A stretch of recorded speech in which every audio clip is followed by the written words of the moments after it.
Good morning friends. আজ হচ্ছে শুক্রবার আর আজকের ব্রেকফাস্টে তারা দেখায় কি রোল খুলে রেখেছি, কারণ তোমাদেরকে দেখাবো।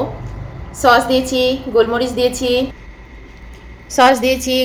দিয়েছি, তারপর লেবুর রস দিয়েছি, এই পেঁয়াজ লঙ্কা শসা। এটা হচ্ছে ওই যে সেই রুটিগুলো যেগুলো কেনা রুটি, বাড়িতে বানানো নয়। শরীরটা একদম ভালো না, কালকে ওর জন্য আমি ব্লগ করতে পারিনি। তো ভাবলাম আজকে একটু সকালবেলা আপডেট দিই। আর তার আগের দিনও আমাকে একটু দৌড়োদৌড়ি করতে হচ্ছে, একটু অফিসিয়াল কারণে খুব দৌড়োদৌড়ি পড়ে গেছে আমার। তো আমার জন্য সময় করে উঠতে পারছি না, আর সময় করে উঠতে পারছি না, কালকে আবার শরীরটা আমার একটু খারাপ হয়ে গেল। চলো আগে খাই।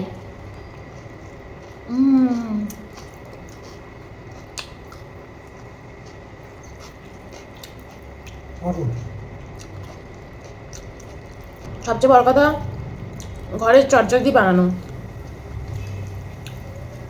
এই রুটিগুলো আমি কিনে রাখি এই শরীরটা খারাপ হওয়ার জন্য।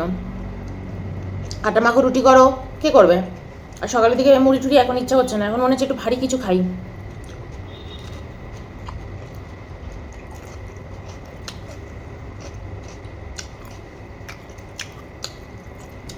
আজকে আর চাও খাবো না। এখন কয়েকদিন আমার এরকম একটু অনিয়ম হয়ে যাবে, হয়তো একদিন দুদিন, তারপর আমি আবার ফর্মে ফিরে আসবো একদম। আচ্ছা, ভাবলাম তোমাদের সাথে একটু জাস্ট শেয়ার করি যে শরীরটা ভালো নেই, জানিয়ে দিই। এই তোমরা অনেক সময় বলো যে দিদি তুমি তোমার বাড়ির গল্প একটু করো, তোমার বাড়ির পরিবারের একটু গল্প করো। তো আজকে ছোটো করে একটু বলি। আমার পরিবারে আমার মা আছে, দিদিভাই আছে, জামাইবাবু আছে,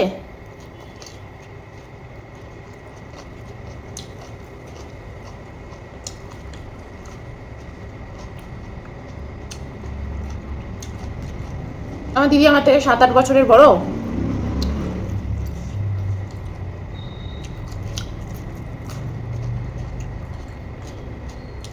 ও হস্টেলে থেকেই মানুষ হয়েছে, ওখান থেকে ওর পড়াশুনো। ও যখন 7-8 বছর বয়স ছিল তখনই ও হস্টেলে চলে যায়, কারণ তখন আমি হয়েছিলাম। দুটো মেয়ে ওকে নিয়ে মানুষ করা খুব টাফ হয়ে গেছিলো মায়ের কাছে। আমিও আয়ার হাতেই মানুষ হয়েছি ছোটোবেলা থেকে। আমার মাও চাকরি করতো, বাবাও চাকরি করতো। মা স্কুল টিচার, বাবা ইঞ্জিনিয়ার ছিল। এই হচ্ছে ব্যাপার। কেন্দ্রীয় সরকারের আন্ডারে কাজ করতো আমার বাবা। এই তারপর আমার দিদিভাইয়ের বিয়ে হয়ে গেছে, জামাইবাবুও হচ্ছে সরকারি অফিসার, তোমার WBCS অফিসার। এখন তো জামাইবাবুর র্যাঙ্কও আরও উঁচু হয়ে গেছে। এই জামাইবাবু এখন হলদিয়াতে রয়েছে। এই ওরা বিয়ে পরে ইসলামপুর ছিল। আমাদেরও বিয়ে হয়েছে। আমি বিয়ের আগে কোনোদিনও অয়নকে দেখিনি, মানে আগে এমনি দেখিনি কখনো। পড়তে এসেছিলাম ওর কাছে, ব্যাস ওই সময় থেকে দেখিনি। ছোটোবেলা থেকে আমরা একই পাড়ায় পাশাপাশি জায়গায় থেকেছি, কিন্তু কখনো আমরা একে অপরকে দেখিনি। অয়নও সরকারি চাকরি পেয়েছিল, কিন্তু আমি বলেছিলাম সরকারি চাকরি করো না, ওটাকে হাতে রেখে অন্য চাকরি খোঁজো, তাহলে আমরা বাইরে থাকতে পারবো। কারণ সেই সময় তো আমিও ছোটো ছিলাম, তো আমার এরকম মানসিকতা ছিল। আমার অন্যান্য মাস্ততো পিস্ততো দিদি বা মায়ের কালিগ, তার মেয়ে, তাদেরকেও দেখতাম, তাদের হাজব্যান্ডরা সব আইটিতে চাকরি করে, বাইরে সব পোস্টিং। আমাদের ফ্যামিলির বেশিরভাগ লোকেরাই সব বাইরে থাকে, বিদেশে থাকে।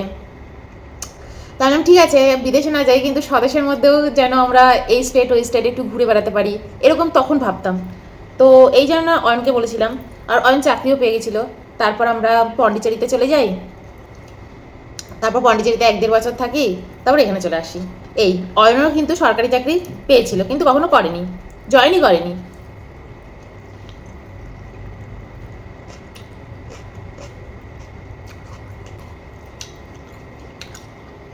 যখন থেকে অয়নের আমার কোনো সম্পর্ক ছিল না, সিম্পল পড়তে যেতাম।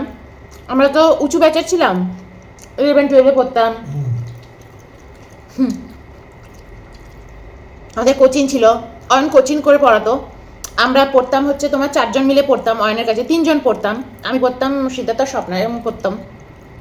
তো আরেকটা মেয়েও পরে ভর্তি হয়েছিল, কিন্তু পরে ছেড়ে দিল। যাই হোক, তো আমরা 3 জন পড়তাম, 4 জনও আবার কয়েক মাস আরেকটা মেয়েও পড়েছিল। তারপর বাবা কোথায় চলে যায়, ট্রান্সফার হয়ে যায়, তার জন্য চলে গিয়েছিল। এই তো আমাদের আর অয়নের মধ্যে এমনি গল্প হতো, এমনি আমরা কথা বলতাম।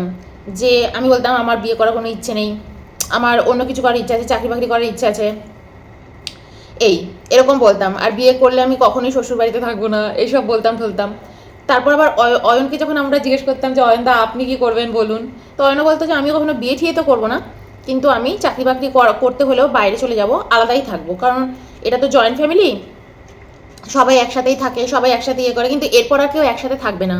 বোনেদের বিয়ে হয়ে যাবে, জেঠুদের বয়স হয়ে যাচ্ছে, বাবা অয়নের বাবা অন্য জায়গায় থাকে, তারাও বাড়ি করে নিয়েছে সেই সময়।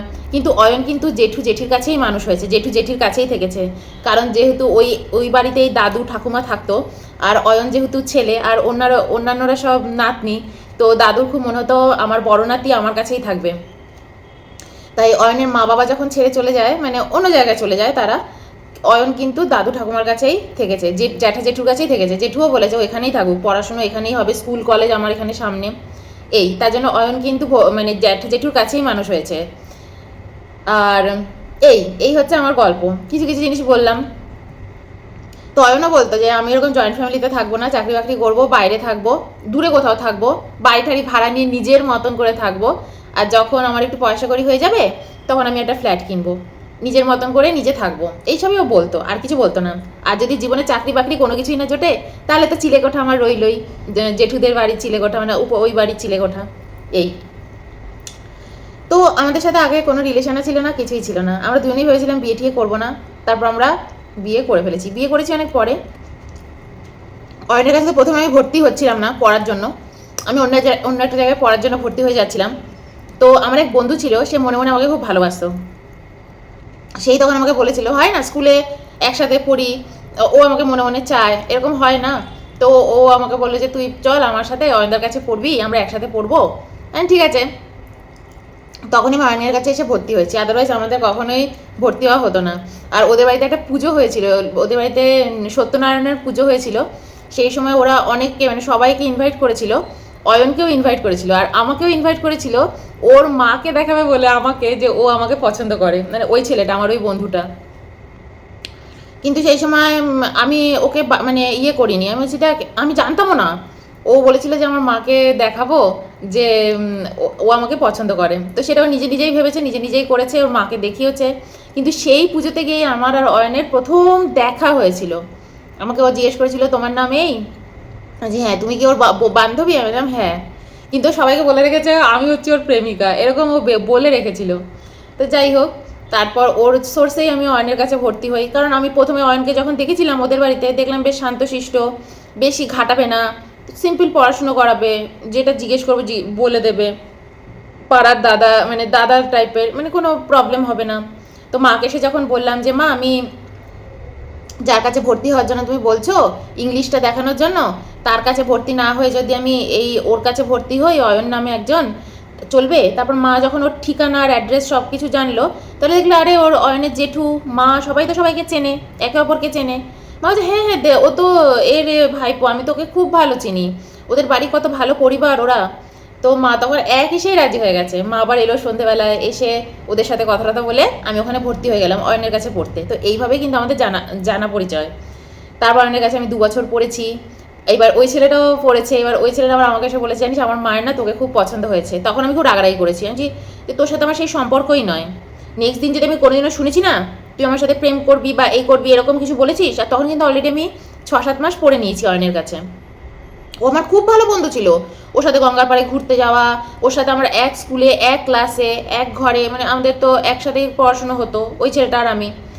তুই আমাকে ভালোবাসিস, আমাকে এরকম বলিসই নি, আর তুই কী করিস, কী কাজ করিস, তোর ভবিষ্যৎ কী, তুই আর আমি তো একই ক্লাসে পড়ি, যদি কোনো দিনও ধর ইয়ে হয় তুই কবে দাঁড়াবি তোর লাইফে আর আমি কবে দাঁড়াবো আমার লাইফে, না আমি এরকমভাবে কারোর সাথে প্রেম টেম করতে পারবো না, এরকম আমি ওকে বলে দিয়েছিলাম। ও তখন অয়নকে এসে বলেছে একদিন কাঁদতে কাঁদতে ছাদে অন্ধকারে, বলছে অয়নদা আপনি তাড়াতাড়ি আপনার নিজের পায়ে দাঁড়িয়ে যান। বলছে কেন? বলছে মৌমিকে আপনার কেমন লাগে, ওকে আপনি বিয়ে করে নিন। অয়ন বলছে যা বাবা, ওকে আমি কেনই বা বিয়ে করতে যাবো, আর আমি লাইফে বিয়েই বা করতে যাবো কেন, আমি লাইফ আমার মতন কাটাবো, যারা বিয়ে করে তারা ভালো থাকে নাকি?